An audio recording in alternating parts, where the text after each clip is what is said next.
went back to Adam's project and told him what happened. Adam said I could sleep on his couch as long as I let him use my car to deliver papers. Michael had apparently given the idea that it was a swell job.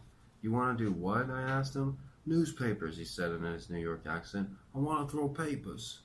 "It's the hardest job. You don't get a day off and you don't even know how to drive." "Hey, they gave me a license," he yelled.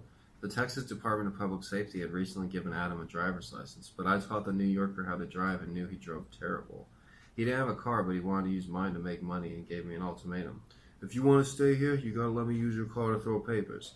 I figured this was probably going to get in the way of my early morning classes and pile up homework, but I didn't have an option. I refused to live in my car while I was going to UT. My first night there, Adam had already set up the gig. The manager of the circulation department said he could use my car, but I had to be there delivering with him every night. At 2 a.m. sharp, we drove to the newspaper warehouse. I'd seen it before during my previous stints as a carrier, but I'd never been so tired. My first semester at UT was one of the hardest things I ever did, and waking up in the middle of the night to throw papers with Adam made me feel like I had Down syndrome. Me, Adam, and the guy training us bagged a few hundred papers before filling my back seat up to the windows.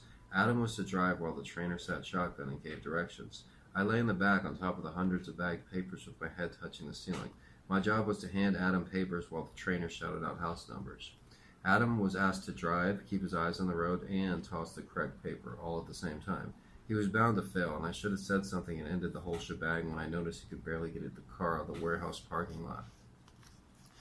They gave Adam a ghetto route with hardly any customers. We didn't even last an hour. The trainer shouted out a number, and Adam tossed the paper at the wrong house. Then the trainer told Adam to put the car in reverse and fix the mistake. But Adam didn't understand that you gotta wait for the car to stop moving before you switch it from the D to the R. He switched gears going about 20 miles per hour, and you heard the transmission make a horrible cracking sound. The trainer got out, looked under the car, and laughed. "We're not going anywhere," he said. "Your tranny's screwed."